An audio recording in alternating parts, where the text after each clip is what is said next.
News Radio 840 WHAS. Coming up on today's Louisville Real Estate Show. Does the current Louisville real estate purchase contract favor buyers and leave sellers scratching their heads? What the heck's going on? We'll try to get to the bottom of it. Also, Ava is wondering exactly what do you have to disclose when filling out a disclosure to sell your home? Alexis is wondering how much home can she afford if she makes $75,000 a year? And we've got 8 things professional cleaners say you really need to clean every month. Hi, everybody. Bob Sokoler, owner of the Sokoler team. Remax Properties. Thanks for joining us on this Sunday. We've got a great show with a lot of questions, as you can hear, in a variety of subjects.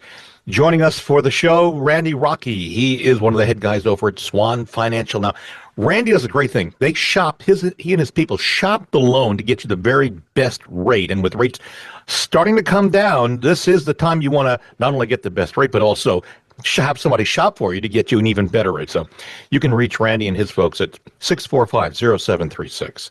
Also with us, Chuck Crosby. He is the head guy at the Crosby Law Offices.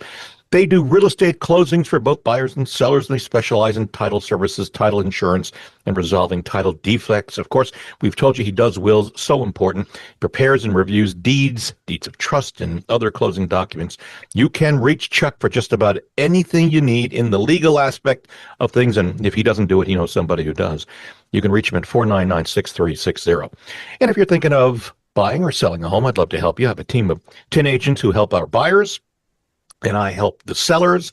And there's no home too big, no home too small. You can call me for a free, no obligation estimate and communication, and call or visit in person. It's me. I come out. You can reach me on my cell phone, 376-5483 or 376-LIVE.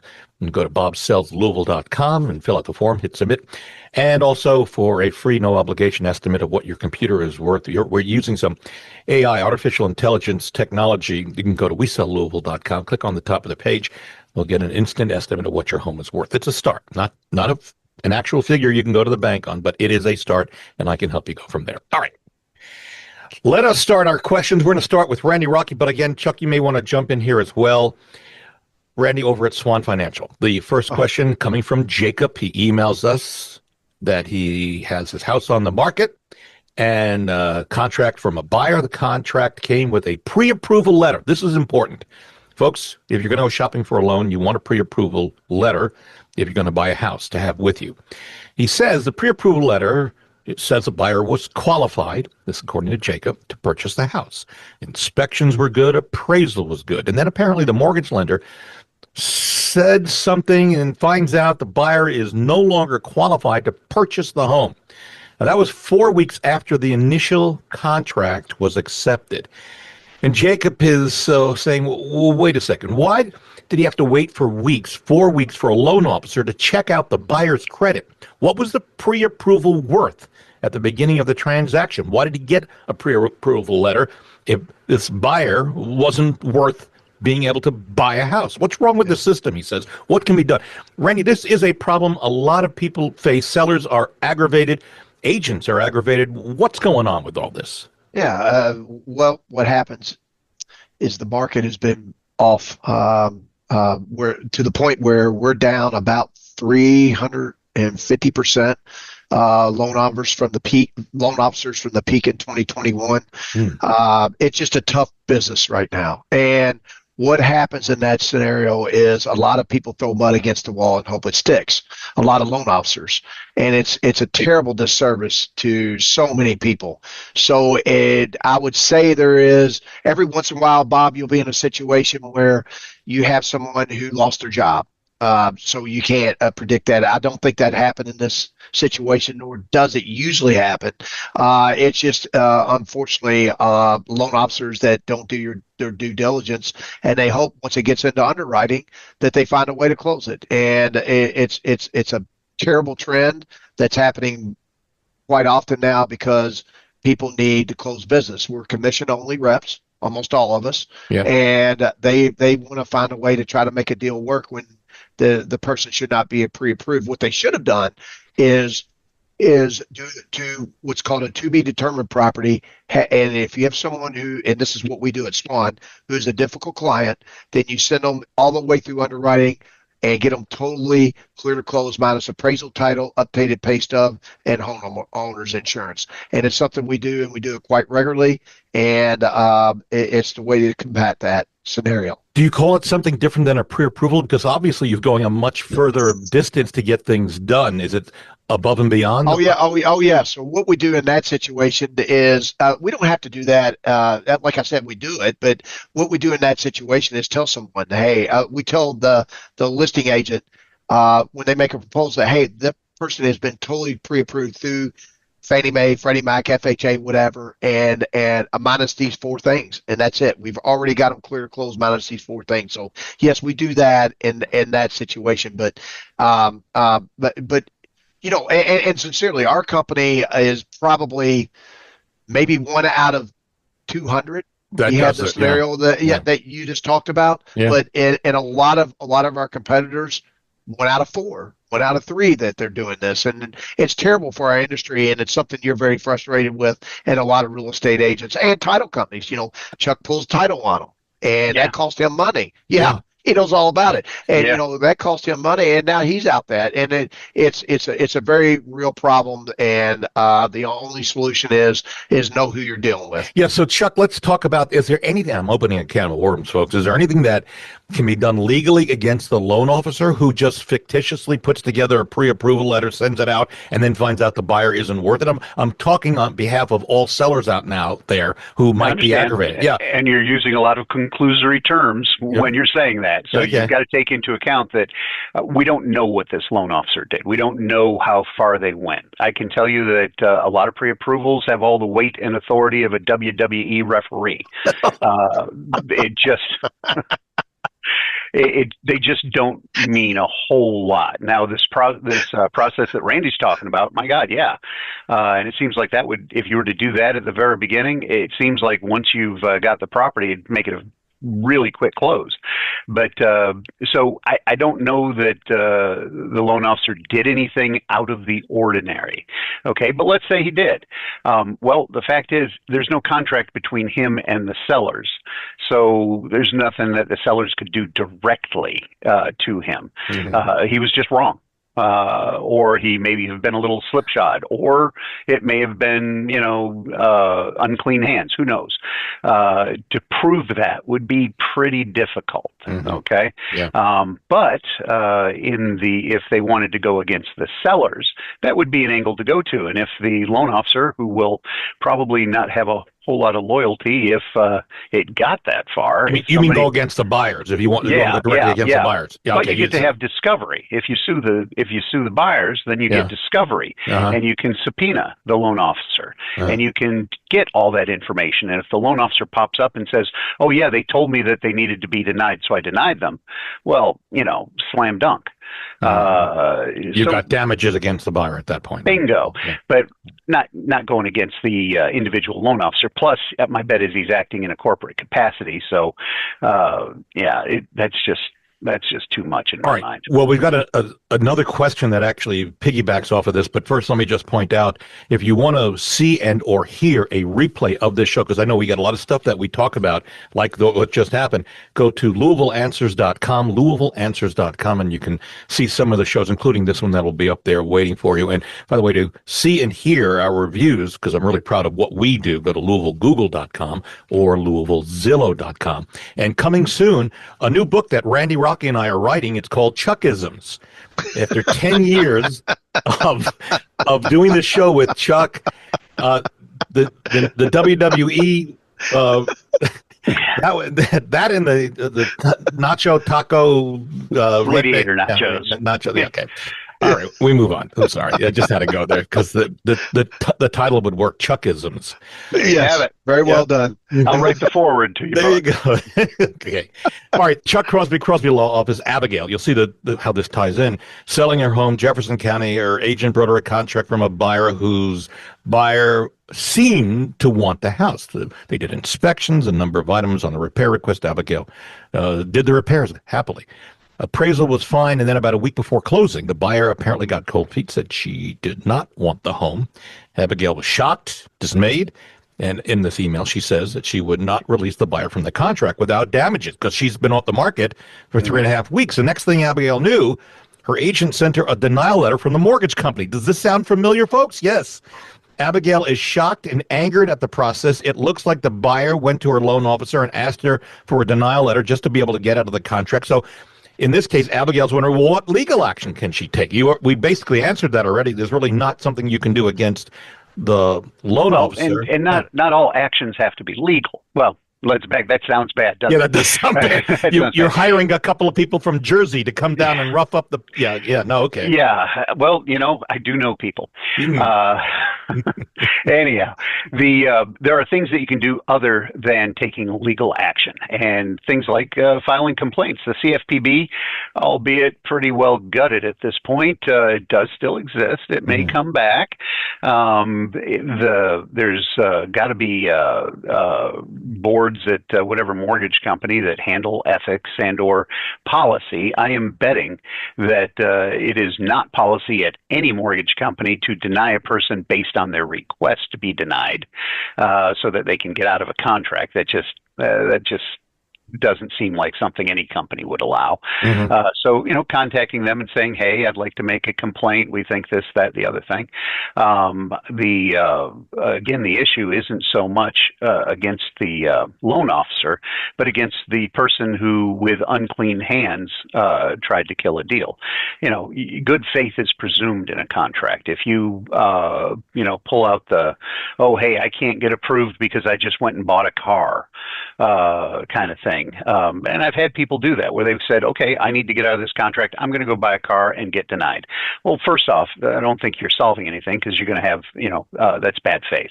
And secondly, this particular individual, once they bought the car, was still approved. So it just kept going. But it's an action against the buyer. Now, what actions can be taken? That's the other thing. Obviously, you have the mediation concept or the clauses, but damages have to be real damages. They can't be hypothetical. It can't be something like, oh, well, I was off the market. Well, what does that mean? Maybe there wasn't going to be anybody looking at the property. Maybe they were going to come in with less. That's hypothetical. You need real damages. Real damages are going to be defined as what the next purchaser pays for it. So if you get a $100,000 contract, they bail on it, and your next contract out there is 90, well, your damages are 10,000. It's that simple. So that's what you go for. And whether or not you want to spend all the time and money on an attorney to do that, in my mind, is questionable. I mean, you're going to pay more than 10,000 to get that attorney to get to a judgment that may or may not be collectible. Because there's always two parts to this: getting a judgment and then collecting on that judgment. So anyhow, that's and that's worth more than 2 cents. And let me just say, wrapping this section, I think what Randy Rocky talked about doing that due diligence, deep diving on that buyer early on, is important. And not to, well, it's a promotion for Randy and for Swan. That's why we use Swan Financial as one of our lenders. But I'm thinking to any lender who's listening to us, loan officer, take a cue from this. And don't do this to sellers and to buyers. Buyers' hopes are up, and you find out they got too much credit card debt 3 weeks into the deal. Who are you helping at that point, lenders? Yeah. Come on, let's all work together to help buyers and sellers get this done so they can move on and be in their dream home and their next stage in life. All right, we're going to take a break. Again, a reminder, you can hear this show and see it at LouisvilleAnswers.com, LouisvilleAnswers.com. And if you need a real estate agent to sell your home, I am ready. You can go to LouisvilleAgent.com and fill out the form. And I am more than happy, free, no obligation. Come out, we talk, and you can decide if I'm the person you want to use to hire and sell your home. We're going to continue in a moment. And when we do, by the way, an interesting topic, 8 professional cleaners are saying you need to clean these things every month in your home and in condo, of course. Continuing with us, Chuck Crosby, the Crosby Law Offices. He, of course, does real estate closings for both buyers and sellers. He specializes in title searches, title insurance, resolving defects, title defects, also foreclosure defense, landlord, tenant issues, and of course, wills. So important. You can reach Chuck, 499-6360. Randy Rocky, who you heard does the job and then some, not only shops the loan, but they'll do a little dive to make sure you are qualified. And listen, hey, agents out there who are seller agents, maybe you suggest to the buyer agent or buyer agents, maybe you think about using Swan because they will not disappoint you. They will get the job done because they'll know up front to make sure your buyer's qualified. Really important today. 645-0736 is Randy's cell phone or telephone number. And if you're thinking of selling, I'd love to help you now or in the future. I work in Louisville, surrounding counties, southern Indiana, and it's a free, no obligation discussion. I'll come out. It's me, and we'll talk. You can reach me at 376-5483. That's 376-LIVE, or go to WeSellLouisville.com and get a free home estimate of what your home is worth by clicking on the top of the page. Back in a moment on News Radio 840 WHAS. News Radio 840 WHAS, Bob Sokoler, Louisville Real Estate Show. Thank you, Barbara Corcoran, who's a mentor, a friend, and you've seen her on Shark Tank and does a great job. And she knows her stuff in real estate, but she's also a very nice lady. Just never lie to her. I'm just telling you, I've seen people who have fibbed or said something to her, and she just takes them apart. So, okay. Thank you, Barbara. I would never do that to you or anybody else. Continuing with us, Randy Rocky, Swan Financial. They shop the loan. They get you the best rates, especially as rates are starting to come down. And, of course, he does a due diligence, if you heard the top of the show, where they do a deep dive into a buyer to make sure they're actually qualified, which a lot of folks don't. A lot of mortgage companies don't do that. You can reach Randy at 645-0736. Also, Chuck Crosby, he's the head guy and the owner of the Crosby Law Offices. They do real estate closings, foreclosure defense, assists real estate investors with structuring deals and examining titles for investment properties, and of course, wills, estate planning, tenant issues. The list goes on. You can reach Chuck, 499-6360. And if you're thinking of selling your home now or in the future, I'd love to help you. No home too big, no home too small. We just listed a home in Norton Commons on Monday of last week. 4 offers by Tuesday, where we went over list considerably. And I think my sellers are pretty happy. And I think the buyer who got the house is also very happy because it's an amazing home. Anyway, that's what I'm saying. And the least expensive home I ever sold was $12,000, and I'm happy to do it. You can reach me, 376-5483, for a free, no obligation discussion about what the path is, process, what you need to do or not do. 376-LIVE, or go to WeSellLouisville.com. And click on the top of the page for a free, no obligation estimate of what your home is worth. We do that as well. All right. So there are some things that we don't do and we should be doing, cleaning your homes. I am proud to tell you that my wife, LaDonna, we celebrated our 1-year wedding anniversary. We went to Jamaica for a couple of almost 2 weeks. And in fact, if you're on Facebook with me, you've seen pictures we posted. Just a great time. Anyway, she does all of this stuff. So this is not based on what LaDonna does, but this is what cleaners say you should do, and LaDonna is already doing that, so I appreciate that. Ceiling fans, light fixtures. You should be cleaning them. Dust and grime builds up quickly, especially on fan blades. Clean them monthly, prevents allergens, and keeps the air circulating cleanly. Baseboards, clean. Dust, pet hair. The 2 German Shepherds I have, JJ and Chloe, those are not LaDonna's, but she does take care of them and cleans up after them, and I appreciate that so much. You wipe down the walls, and she does, and so should you, and reduces buildup. Air vents, HVAC filters. Actually, I do the filters, she does the vents. Dust, debris, vents affect air quality. Inside trash cans, clean the liners. The spills accumulate with smells, so you can wash and disinfect, or vinegar with let them dry thoroughly and then put the bag back in it again. You can also washing machine and dishwasher. Use cleaning solutions. They're available. You can go to Amazon, do a search for washing machine cleaning or dishwasher cleaning solutions, and run a cycle with vinegar or baking soda monthly. That will help as well. Bathroom exhaust fans, clean those. Kitchen cabinets and drawer handles, especially, what I've noticed is the refrigerator doors in a lot of homes when I visit, sometimes they've got some dirt on there. So keep those clean as well. And then, of course, pet areas, beds, bowls, toys. It says in this report, dishes get dirty fast. And so wash or disinfect these monthly to keep your pet and home healthier. I do that. but I did it once in the dishwasher. I put the dog's bowls in the dishwasher, guys, and I don't think LaDonna was so happy, so I don't do that anymore. Actually scrub them by hand and clean them. A reminder that we have a new home buyer checklist, which spells out everything you need to know when starting to search for a home. It's free, no obligation. Get a copy, send me an email with the word checklist in the subject line to bob@wesellouisville.com. All right, back to our questions via email.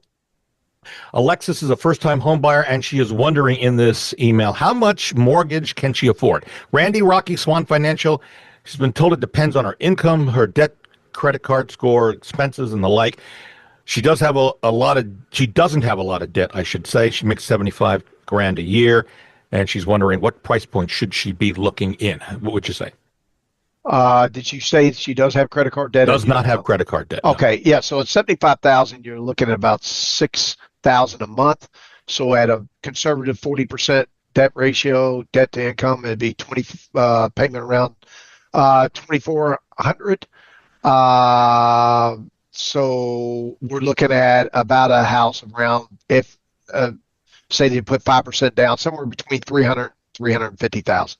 Okay, that's good. Good for you on that, Alexis. I hope you enjoy. And listen, there are plenty of agents out there. Plug for my agents. You can call me. I can put you in contact. But just, yeah. All right, Chuck Crosby, Crosby Law Office, Ava, first-time home seller. She's told she has to fill out a disclosure of some sort. Yep, that's everybody. Every seller has to do this unless it's a new construction home. When listing her home, she's not sure what is the disclosure and what exactly does she have to legally declare in the disclosure. You want to go start that and I'll fill it up? What it is, it's a disclosure of all the condition of the property. And what are you legally required to disclose? The truth. Just tell the truth. That's all there is to it. Nothing but the truth. Yeah, it's you gotta, if there's a leak, if there's a problem with an appliance, anything that you as a homeowner see as a problem, you want to disclose. And Chuck and I and Randy and everybody on this show, we've talked about this. If you disclose, it's never coming back at you that you didn't say something and you should have. Yep. Yeah, Yep. Misrepresentation is is the little toehold that everybody tries to use when a deal goes south. And if you were caught fibbing a little bit, maybe whitewashing it a hair, a lawyer could make that look pretty ugly. The fact is, if you're sitting there parsing the question in your mind, that tells me that maybe you need to be saying a little bit more. But it's. Work with your realtor on that. That's what they do. Yep. If you have any questions, I remember filling them out myself, and it's like not so much you're parsing the answer. If you're trying to figure out a way to say it, then maybe there's a problem. But if you just don't remember or you're not, qualified to say, there's a box that says, I don't know. But usually your agent can guide you through that process. Now, what happens is when there's an estate, and the people have never lived in the property. They've, rarely seen it. They're just the executor or the administrator of the estate. That's when, you can start filling out the I don't know boxes a little more regularly. But no, the quick answer is just tell the truth. And then one thing I do on this, Chuck, with an estate is when the executor or executrix is filling out the paperwork on behalf of the family. On the last page, I think it's page 5, there's an area that I can fill in or have them fill in that the seller has never lived in the home. And you want to say that. I mean, because otherwise because everybody looks at the disclosure, and if there's all these markings on it, you immediately get scared, but it's always nice to know that they haven't lived there. That's why God created home inspectors. Go and have a home inspector look at the place. Brad Lower thanks you for that. Yes. And so do the other home inspectors. All right, we move on. Brad's on next week, by the way, with Home Team Inspection. We got an interesting story that involves me and a wasp's nest. I'll tell you about that next week. Nicholas, Randy Rocky, Swan Financial. Nicholas writes us in this email that he has credit problems in the past, and he is being told he can buy a home, but he has to have PMI, which everybody's private mortgage insurance. So he's wondering, what is that, and why does he have to pay it, Randy?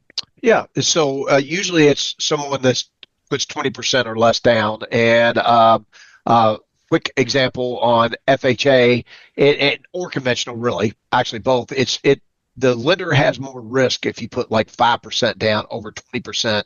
So then what they do is they charge a private mortgage insurance, and it basically goes into an escrow account because they have more foreclosures for people that have less than 20% down. So it's a risk factor that they have. So they say, okay, if you cannot put the 20% down, then we are going to charge private mortgage insurance. Now on FHA, which some people have to go FHA, private mortgage insurance basically is forever now. I mean, it's 11 years, which usually you can refinance or you're out of the mortgage. So that is something that FHA charges. But there are situations with credit score and things of that nature, even though you even put 20% down, where FHA is better because their pricing is so much better right now. Now it's starting to depends on the day, and now that hopefully prime will go down in September, so the conventional kind of catches up when short-term rates drop. So when prime drops. So anyways, but I didn't mean to be too convoluted. No, in that, that's okay. But so that's what private mortgage insurance is. Got it. All right. At a time, our thanks to Randy Rocky, Swan Financial. Does a great job shopping the loan, also getting the buyers qualified, pre-qualified, and actually do a deep dive. You can reach Randy, 645-0736. Also, Chuck Crosby, the head guy at the Crosby Law Office, does real estate closings, of course, buyers and sellers, wills, which are so important, powers of attorney, foreclosure defense, commissioner sales. He's involved in all of it. You can reach Chuck at 499-6360. And if you're thinking of selling your home now or in the future, I would love to help you. All you need to do is give me a call. No home too big, no home too small. I work both in Louisville, surrounding areas, southern Indiana as well. And you can reach me on my cell phone anytime, 376-5483. That's 376-LIVE. You can also go to bobsellslouisville.com, fill out the form, click submit, and for a free no obligation estimate of what your home is worth, go to WeSellLouisville.com. Click on the top of the page. A reminder, Coca-Cola's secret superpowers, some mind-blowing cleaning hacks you will want to try at home. That's next week. We're out of time. Thanks for staying with us. I'm Bob Sokoler. See you next week on News Radio 840 WHAS.